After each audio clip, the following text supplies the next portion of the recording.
Hey, it's your boy Flannel, and today's episode, me and my older three sons, we're all hooked up to the trailer. We're heading up to the Twin Cities. We're going to go take a look at what might become the next project that we're going to be working on. So, we caught wind of a 1953 Ford F-100. I hope to make this thing my next daily driver. So, I don't know, might be turning out to be a total bust, but I love this kind of stuff. I love hot rodding and I love hanging out with my sons, and so we got a little cash to work with because I sold my GMC, and we're gonna go scope out this next truck. And super bonus, you can follow along on our adventure out on Sunday afternoon. So yeah, this looks like the right place. There it is. There it is. Awesome. I'm Philip. Dan. Dan? Good to meet you, Dan. Now Nick was saying this truck has been in your family like 10 years or so. Yeah, my wife Emma bought it a long time ago. Kind of lived up their family farm. Oh, it was like part of the family farm. Well, okay. I don't know where she ended up getting it, but when she got it, it was parked up at their farm for a long time. Okay. And they sold the farm a few years ago, so it kind of ended up here. And Gotcha. it's one of those projects we really wanted to do it, but we have so much else other stuff going on. Oh yeah, I hear you. So it looks cool sitting here, but at the same time, you know, saying you're one of Nick's buddies. Wow. Thanks, man. I appreciate you giving me an opportunity at it. My whole intention is to build the daily driver that I've wanted since I was 14. You know what I mean? So for me, it's gonna stay just the way it looks right now, interior, exterior, but I'm gonna give it the modern, like fuel injection, you know, brakes, all that stuff, because I want my wife or my kids to be able to just jump in, hit the key, and go. Yep. And like, it's never gonna tow anything. It's gonna be just a gentleman's truck, but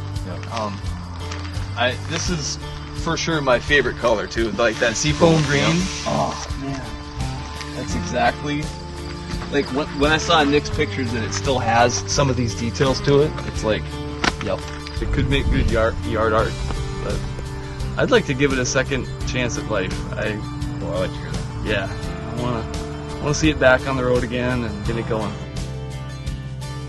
It was on the floor underneath some stuff. Oh. That's really cool. This is Taylor Lock Company, Pennsylvania.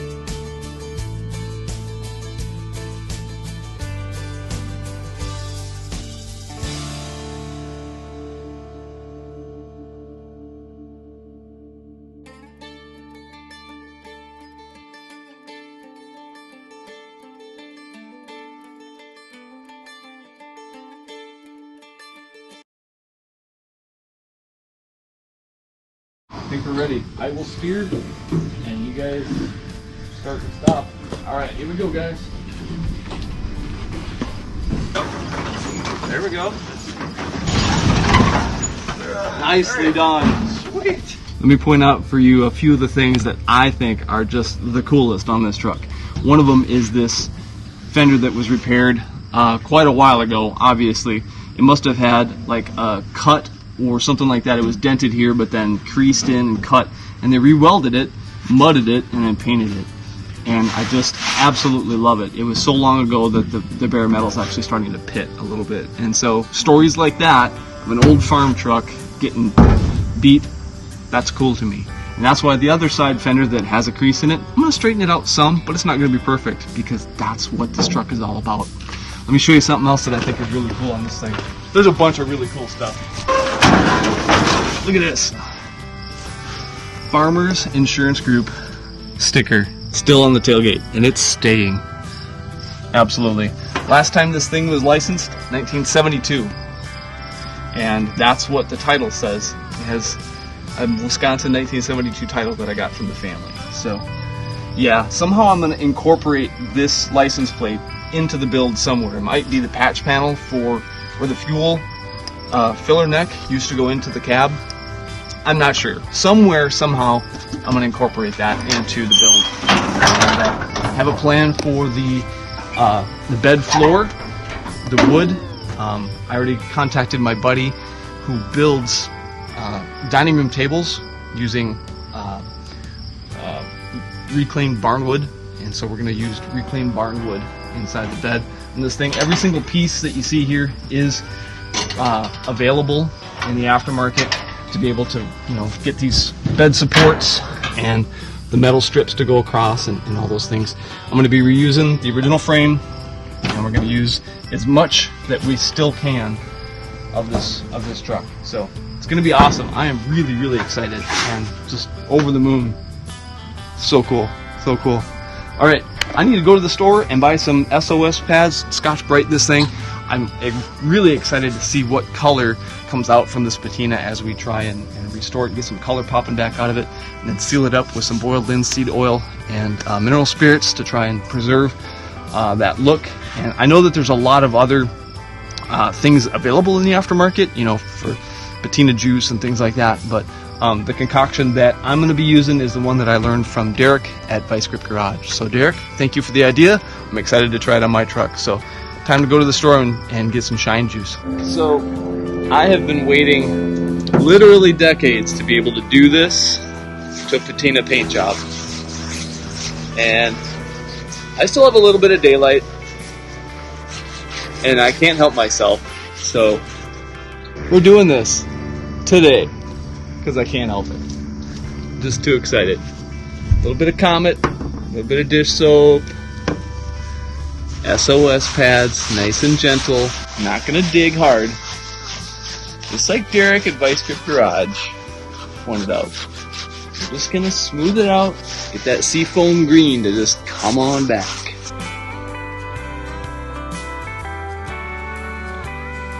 You see it? So what that's doing is that's getting rid of any of that surface rust that was up here and has been covering up this paint so that we can reveal the paint, reveal what's underneath. Oh man, this is fun, you guys.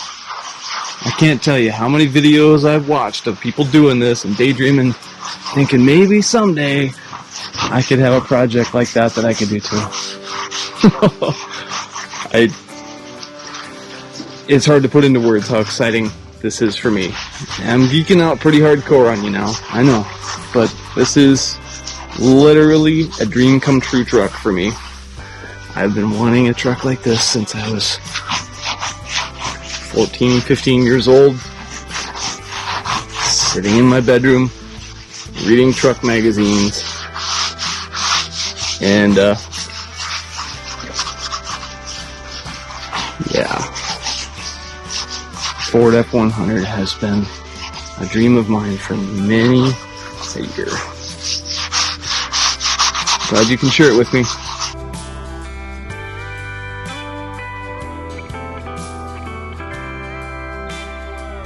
Derek, thank you for the tip. If you don't already subscribe to Vice Grip Garage, you should. Derek knows his stuff. He's been doing this a long time.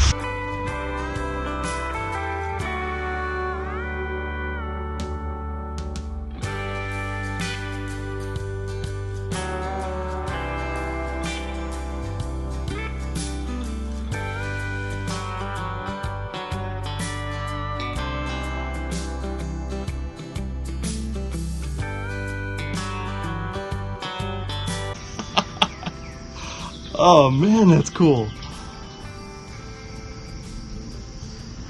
Wow. This is a blast. Thanks for sharing this with me. I'm gonna keep going. Alright, so I just want to kind of demonstrate for you. I'm looking at the reflection on this fender and that door, looking at the reflection of the bushes, and then this door over here has not been done. Okay, so compare that door to this door. That's what we're gaining by doing this buffing. And so if I can rely on the paint itself to have that kind of gloss to it, then I don't have to depend on the boiled linseed oil to provide all the shine. If I can get the paint itself to come around a little bit in some spots, and then The linseed oil will bring shine out of the rusty areas that are dull, but we're definitely making some progress. So I've done up to here, have not done the cowl or the door yet. Keep going.